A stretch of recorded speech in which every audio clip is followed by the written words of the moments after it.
Episode 1. Emily sat at the old wooden table in her apartment, twirling a black gel pen between her fingers. In front of her was a sheet of white paper, just like the dozens before it. She sighed deeply, took a sip of cold coffee, and began to write. Hello, my love. Today was hard. Again, this emptiness. I saw a man in the supermarket who reminded me of you. He was standing by the milk stand, just like you, hesitating about which one to take. I almost spoke to him. How silly, right? It's been 5 years, and I still catch glimpses of your shadow in random passers-by. Emily paused, running her hand over her face. Writing these letters had become a habit. No one read them. She didn't believe in ghosts, but she believed that words written from the heart could heal. She folded the sheet, placed it in an envelope, and carried it to the mailbox in the hallway. Tomorrow morning, the envelope would be taken, and it would disappear, just like all the previous ones. This was her ritual, her way of speaking to the man who had long since been gone. The next morning, as she was leaving for work, she automatically opened the mailbox, expecting only ads or bills. But among them was a familiar envelope. Her envelope, but it was open, and inside, a response. Her heart raced. She pulled out the letter, unfolded it. The handwriting, his handwriting. Hello, Em. I miss you too. Her hand trembled, and the sheet almost fell out. She took a deep breath, forced herself to read it again. It had to be a joke. One of the neighbors found her letter and decided to play with her. But the handwriting? It was exactly like Tom's. She quickly closed the mailbox and rushed back into the apartment. Her heart was pounding as if it might burst from her chest.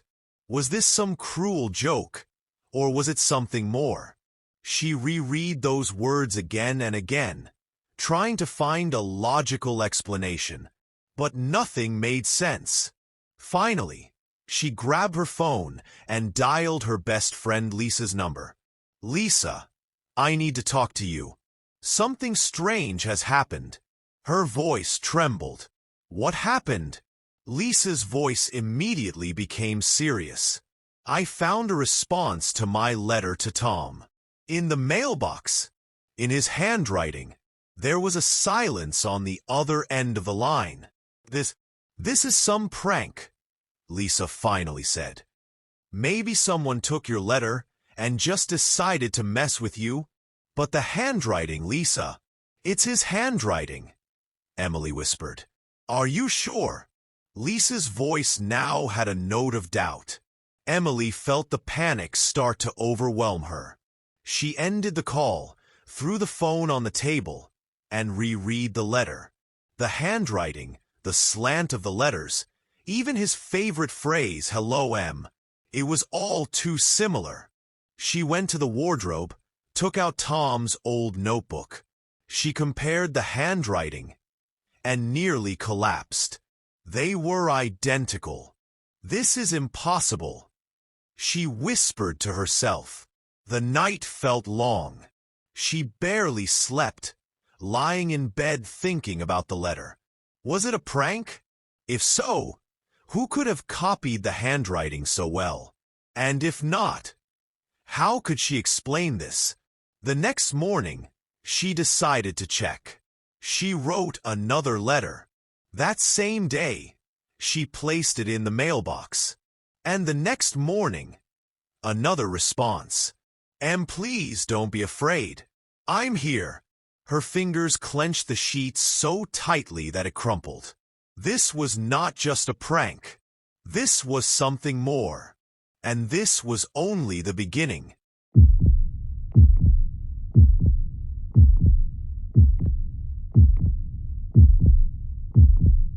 Episode 2.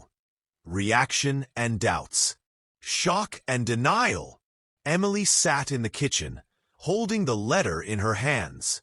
Her fingers squeezed the yellowed sheet, and her eyes were fixated on words that shouldn't exist. I miss you too, baby. Time changes nothing, does it?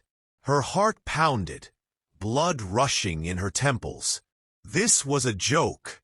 Someone must have found out about her letters and decided to play a trick. But who? Who could know that she was writing to her dead husband? She abruptly stood up, grabbed her phone, and dialed Megan's number, her best friend. Meg, is this you? Her voice trembled. Huh? Are you crying? What's happened? Listen, if this is your prank, it's really not funny.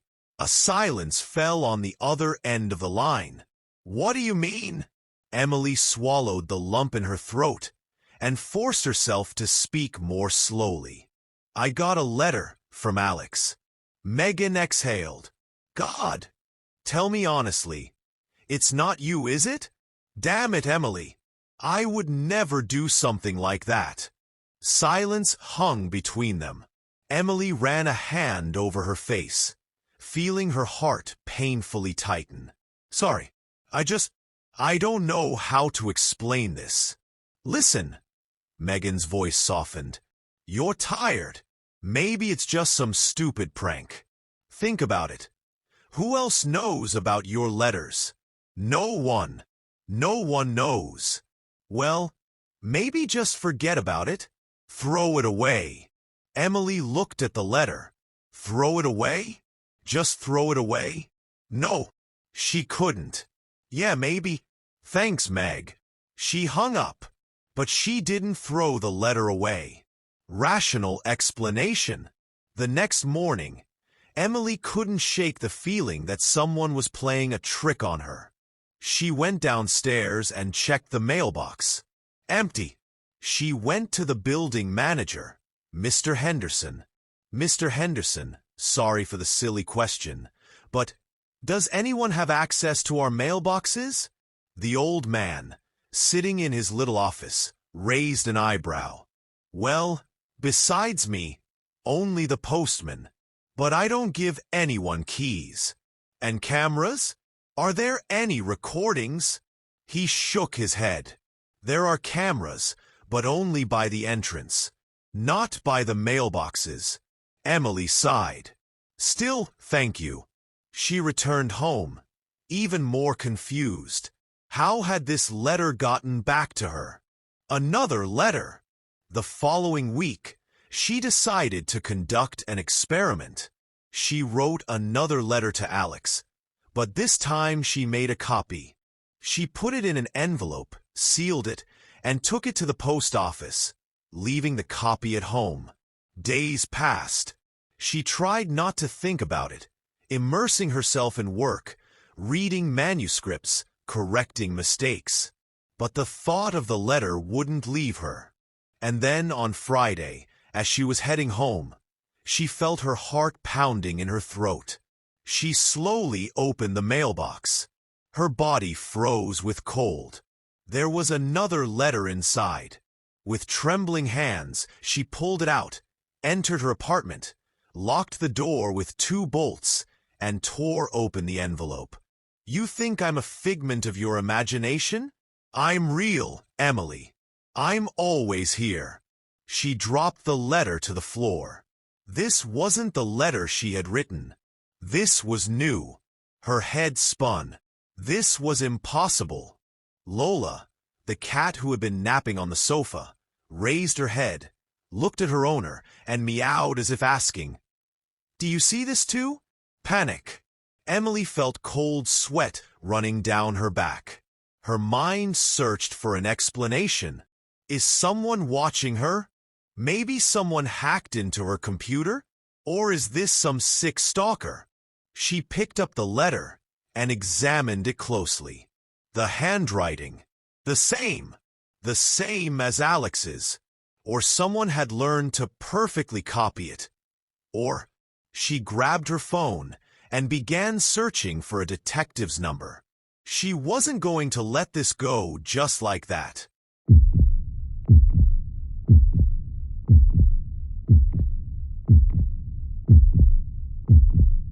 Episode 3. The Past and the Pain. Memories of Alex. Emily sat on the floor, her back leaning against the sofa. She twisted the damn letter in her hands. Lola settled beside her, watching her as if she too felt something. Her fingers traced the familiar, neat letters. She closed her eyes. Alex always wrote like this, neatly, every letter perfect as if printed. She first noticed this when they had just started dating. Emily, you know I'm a perfectionist?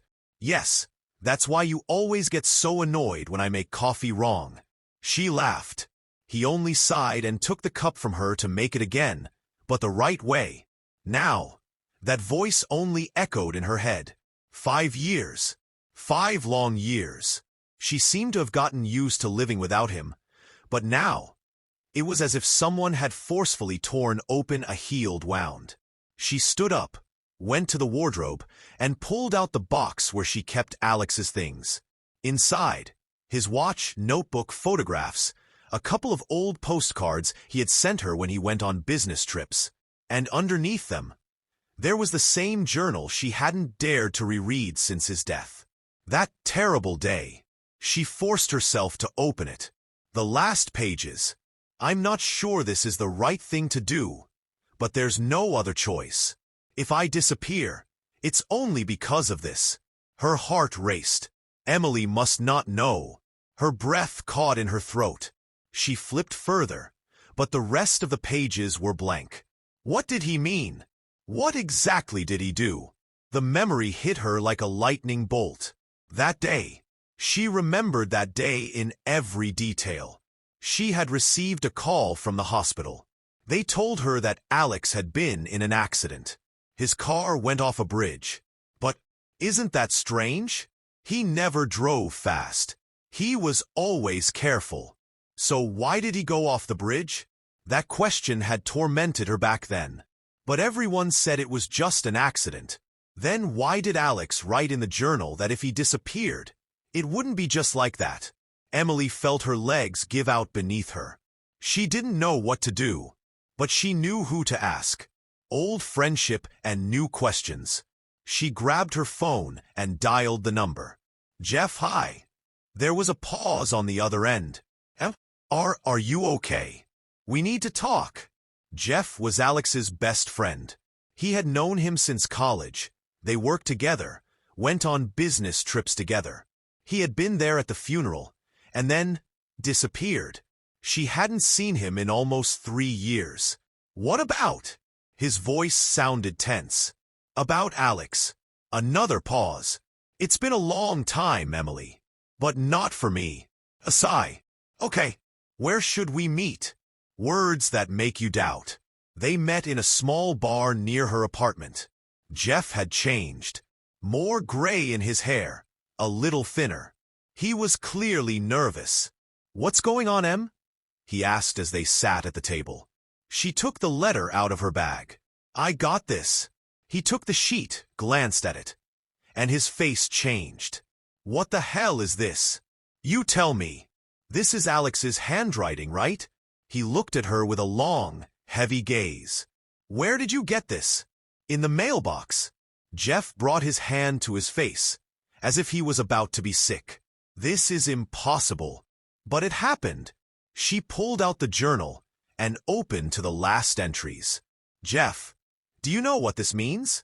What did he mean by this? His eyes flickered over the lines. Emily, his voice was subdued. You shouldn't be getting involved in this. What? Just forget about it. Damn it, Jeff. Are you trying to pretend like nothing happened too? He fell silent. What happened to Alex? His gaze turned cold. Do you really want to know? Emily didn't even blink. Yes. He sighed and stood up. All right. Then you should see something. What exactly? Jeff looked her straight in the eyes. Something that will make you regret ever starting to look for answers.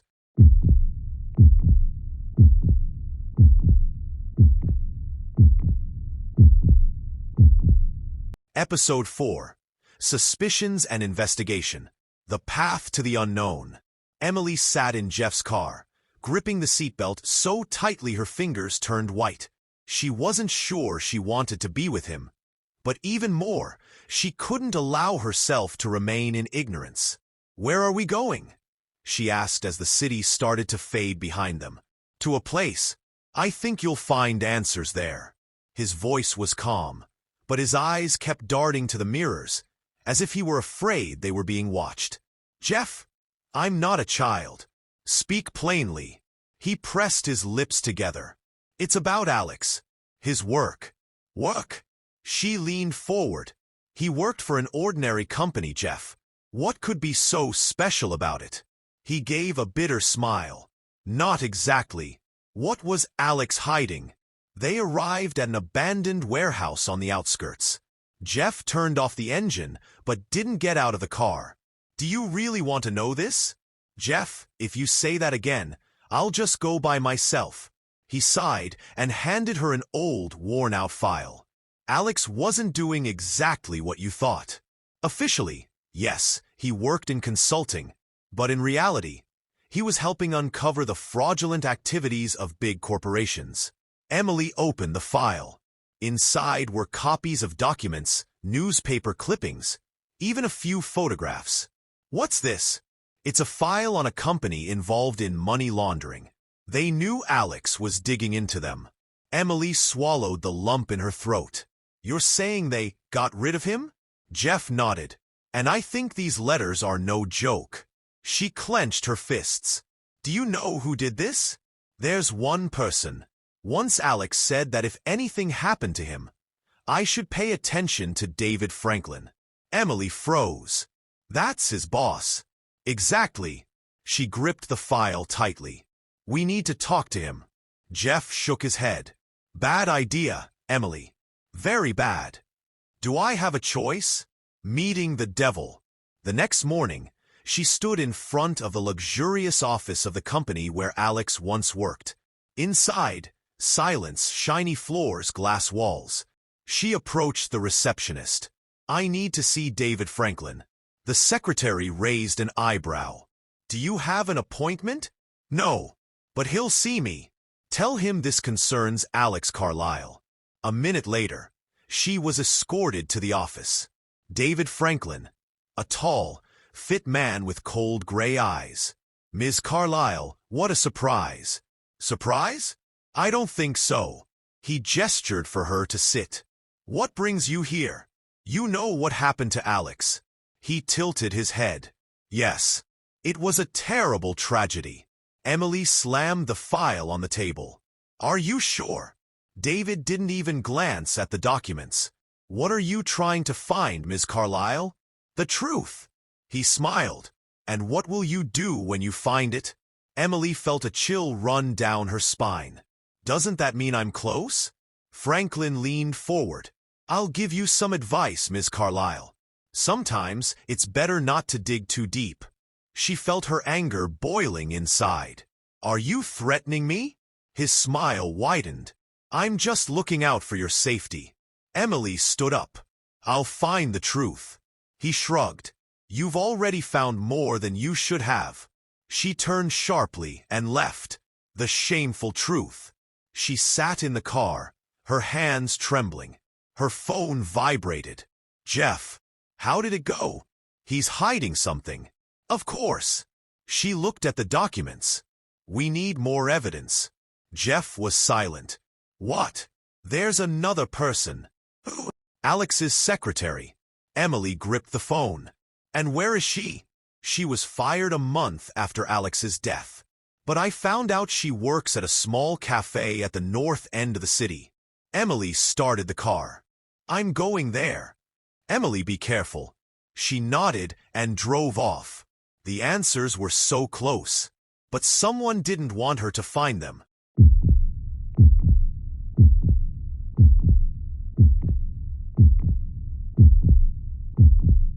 Episode 5. The letters become terrifying. A new letter. Emily returned home late in the evening, exhausted, drained, but filled with determination. Her meeting with David Franklin had left a bitter taste in her mouth. He knew more than he let on. That much was obvious. She opened the door, and Lola immediately ran up to her, looking into her eyes as if sensing the tension. "I don't trust that bastard either," Emily muttered, petting the dog. She took a few steps into the hallway, took off her jacket, and was about to pour herself some wine when she noticed an envelope on the floor. Her heart tightened. It was lying right under the door. How did it get here? She slowly picked it up. The handwriting. It was his handwriting again. Her hands started trembling. She sat down on the couch, took a deep breath, and tore open the envelope. "You found enough to understand this isn't a coincidence, but not enough to understand the truth. Are you really ready to learn what happened to me?" There was no signature, but it wasn't needed. Emily took a deep breath. It was impossible, but it was happening. Panic and paranoia. She grabbed her phone and dialed Jeff. He wrote again. "Who? Alex, or whoever's pretending to be Alex." Jeff was silent for a moment, then calmly said, "Stay calm. What exactly does it say?" She read the message to him. "That's bad." He muttered, "Thanks for the diagnosis, Jeff. Maybe you could tell me what this means." "It means you're really close to something, and someone wants you to keep digging. Or, for you to get scared and stop." Emily ran a hand over her face. "Is this a joke? Or is someone really staging this to make me think Alex is alive?" Let's think logically. The first letter came through the mail. This one was under the door. Someone knows where you live. A cold realization washed over her. So, they're watching me. Looks like it. She looked around the room, as if expecting to see windows or walls that might give her some clue. "What should I do?" Jeff thought for a moment. "Do you have cameras by the entrance?" "No." "Then that might be a good idea." She swallowed the lump in her throat. "I'm scared, Jeff." "I know. But if you want to find the truth, you'll have to be ready for the worst." Emily nodded silently, though he couldn't see her. A ghost from the past. The next morning, she headed to the cafe where Alex's former secretary worked. The cafe was small and cozy, with the scent of fresh coffee and vanilla.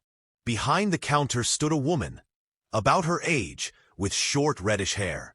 "Excuse me, are you Sarah Bennett?" The woman looked up. "Yes, that's me. I'm Emily Carlisle." Sarah froze. "The widow of Alex?" Emily nodded. "We need to talk." Sarah threw a nervous glance at her boss. But quickly, they stepped outside, and Sarah spoke first. "I can't talk long. I've been getting letters from him." Sarah went pale. "What? Letters? Written in his handwriting?" Sarah covered her mouth with her hand. "My God! Did you know anything about his work? Did he tell you anything before?" Sarah went even paler. "Once he told me that if something happened to him, it would be related to File 47. Emily froze. "File 47? I don't know what it was." He just said, "If something goes wrong, remember, File 47. Emily felt her heart start racing. "Where can I find this file?" Sarah pressed her lips together. "If it still exists, it's only on the main office server. But there's no access to it." "Well," Sarah hesitated. "There's one person who could definitely have it." Emily leaned in closer. "Who?" "David Franklin." The name she already hated. The letter becomes a threat. That evening, when she returned home, there was another note waiting for her. But this time, it wasn't just a letter. It was a photograph. Her photo. She was standing near the cafe. Someone had taken a picture of her. Her hands started trembling. On the back, a short message. "Stop. Next time, it won't just be a photo." Her wrist was covered in cold sweat. This was no longer just a game. This was a clear, unmistakable signal. Someone was watching her, and that someone didn't want her to find the truth.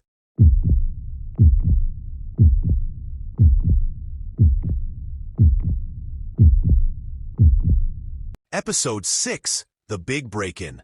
The line between fear and madness. Emily sat in her dark apartment, holding the photo that had been left by her door. Her heart was pounding, and cold sweat covered her back. Next time, it won't just be a photo. It was a clear signal. A warning? Or a threat? She nervously started twisting her phone in her hands. What should she do? Call the police? But what would she say? Someone's taking pictures of me? They'd just laugh. On the other hand, ignoring it would mean just waiting for the situation to escalate. Jeff. He was the only one who could help her now. Come over, she rasped when he picked up. What happened?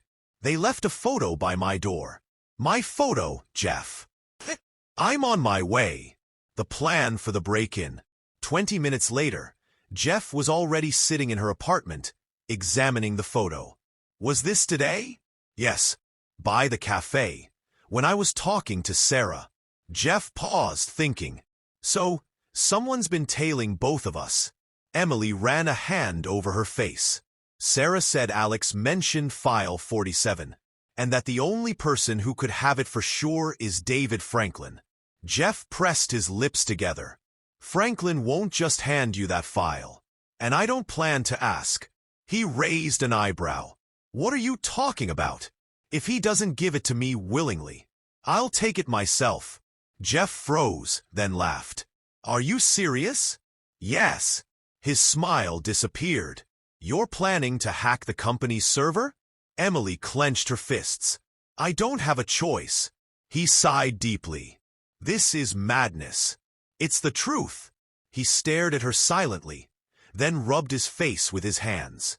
I have a friend. He's a hacker. Not a supercriminal, but he can get into closed systems. How quickly can he get the file? Depends. If it's just a regular file, about 10 minutes. If it's something more serious, it could be harder.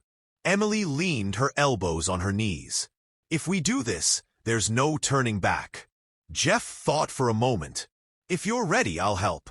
She nodded. I'm ready. The invasion. The next evening, they were sitting in Jeff's apartment with his friend, a skinny guy in glasses who introduced himself as Max. All right, he muttered, tapping at the keyboard. Are you sure this file is on their server? Yes, Emily said. Okay, then let's try. He connected through a VPN, his fingers rapidly tapping the keys. The security system is strong, but not perfect. I'm bypassing their firewall.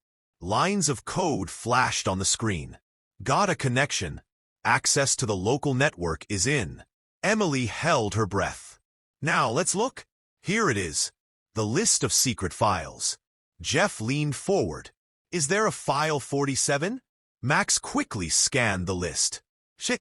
Yeah, it's there. Emily clenched her fists. Open it. A few seconds later, the document appeared on the screen. Max glanced at it, and his face changed. What the? The terrible truth. The document was made up of dozens of pages. This is a report on financial fraud. But the worst part is this. He turned to a page listing people who had been removed. What does that mean? Emily asked, although she already knew the answer. Max swallowed. It's a list of people they removed, because they knew too much. Emily's eyes scanned the page. Her blood ran cold. There was Alex's name. Alex was trying to expose this scheme, and they knew he was digging. Jeff slammed his fist on the table. Shit. We knew his death wasn't an accident. But that's not all, Max added. He scrolled down the document. The name that followed. Emily Carlisle. The world before her eyes blurred. What? Max rubbed his face. They knew you'd be looking for answers. Jeff cursed. It's a trap. Emily could barely hear their voices. They were going to eliminate her. She was meant to be next. The chase begins. We need to get out of here, Jeff said sharply. What? You think they haven't noticed we hacked into their system? If they're this serious, they're already looking for us. Emily grabbed Max's laptop. Copy the file. Already doing it. Max quickly saved it to a flash drive, shut down the computer, and pulled out the hard drive. "We need to go."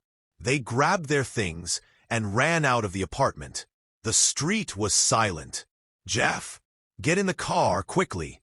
But before they could open the doors, a black sedan appeared around the corner. Emily felt her blood freeze in her veins. Jeff hissed, "They found us." The sedan rushed toward them. "Run!" They sprinted down the alley as the car screeched to a halt. Men in black jumped out. "They're coming!" Emily ran as fast as she could, clutching the flash drive in her hand. She had the file, but would she survive long enough to use it?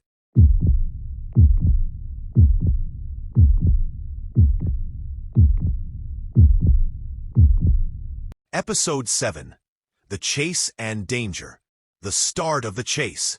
The darkness of the night swallowed the narrow alleys of the city, but it didn't offer any sense of safety.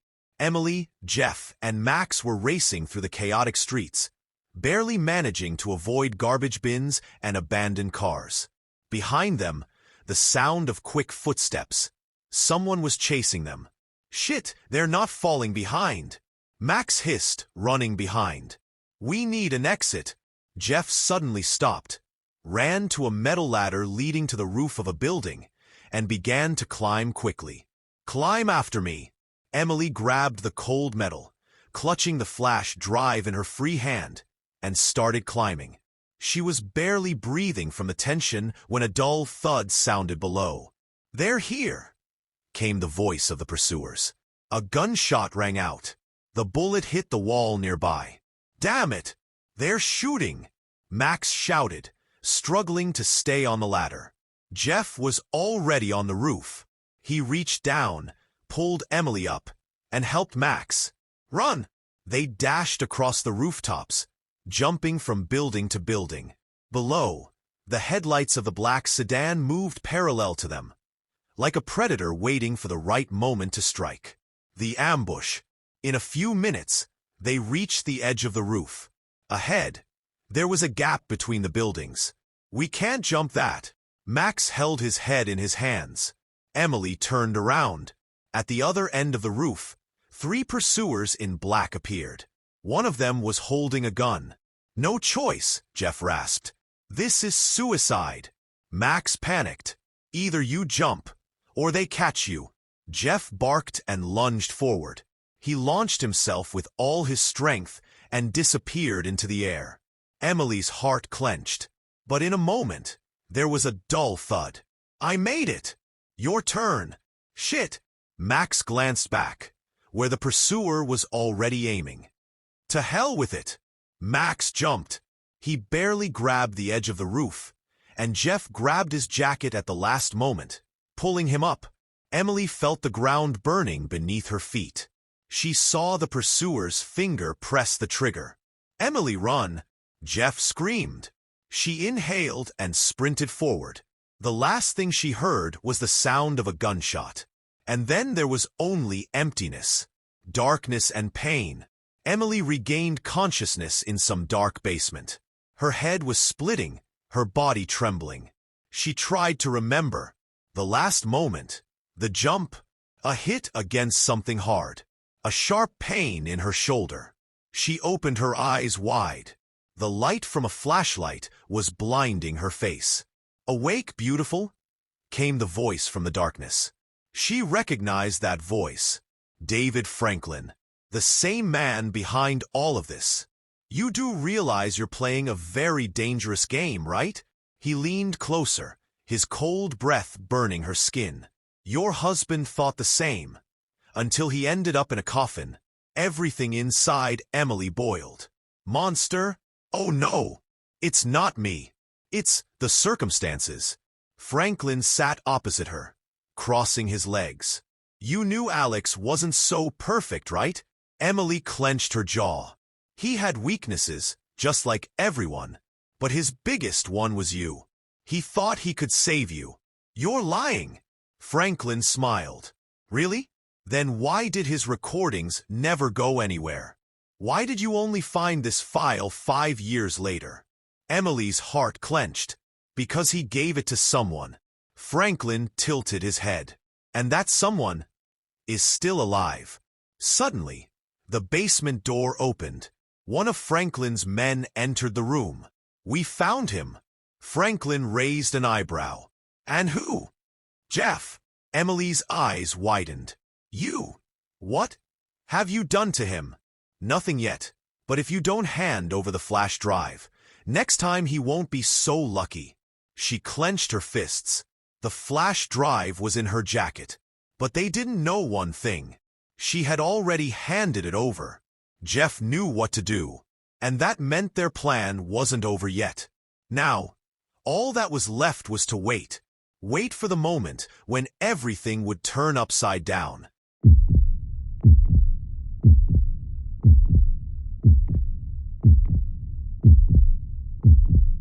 Episode 8. The Final Trap. Captivity. The basement reeked of mold and metal.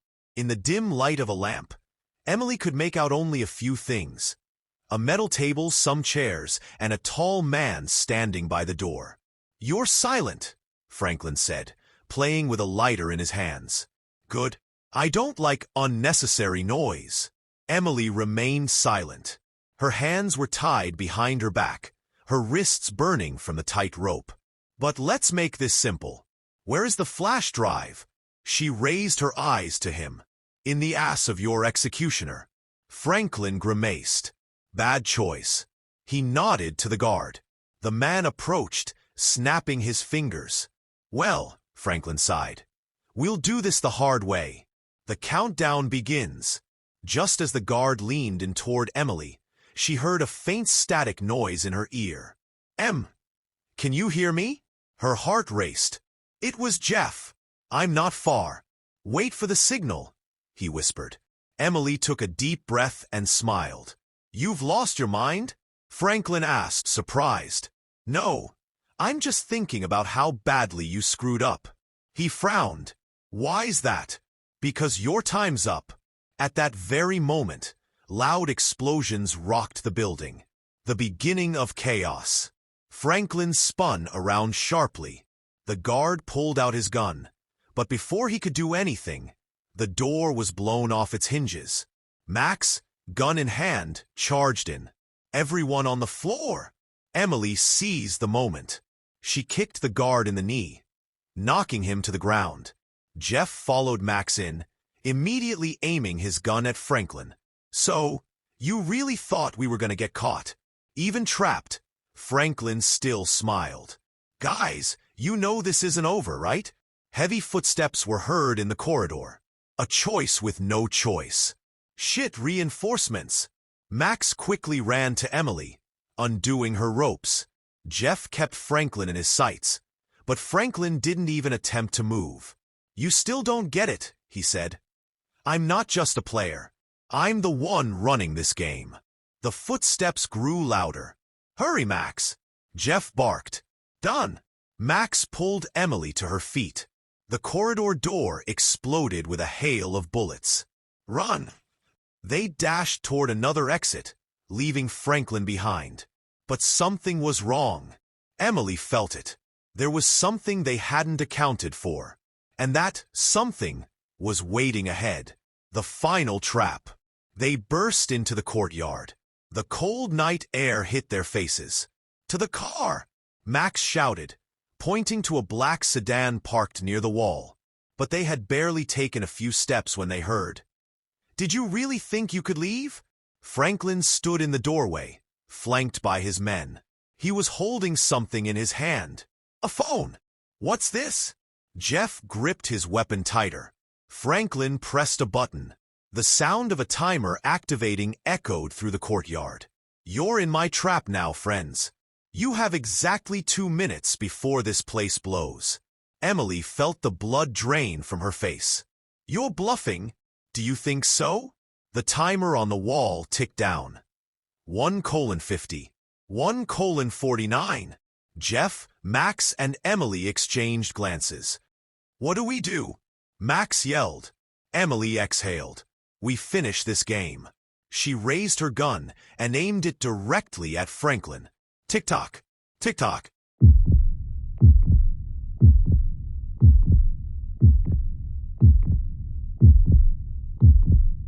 Episode 9. The Last Shot. Countdown to Death. The timer relentlessly continued counting down the seconds. 1:48. 1:47. Emily stood, holding the gun, and in front of her was Franklin with a smug smile. "So, what's it gonna be, gorgeous? You gonna shoot?" He wasn't afraid. It drove her crazy. Max and Jeff had his men in their sights, but there were more of them. A lot more. "We need to get out of here," Jeff hissed. "Without the flash drive, he won't let us go," Emily replied. "That's right," Franklin agreed, tossing the phone in his hand. "Although, if you just hand it over, I might even have time to stop the explosion." 1:30. 1:29. "You're lying," she said calmly. Franklin shrugged. "Maybe, but you don't have another option." Max nervously glanced between the thugs and the timer. "Should I take that damn phone and smash it?" "It won't help." Jeff shook his head. "The explosives are controlled by a server, not the phone." Franklin smiled again. "Smart guy." 1:15. 1:14. Emily slowly lifted her finger off the trigger. "Here's what I think," she began. Franklin raised an eyebrow, and in that moment she shot quickly, but not at him. She hit the lamp directly above his head. Glass exploded in all directions, and while everyone screamed in surprise, she rushed forward. "Run!" she shouted.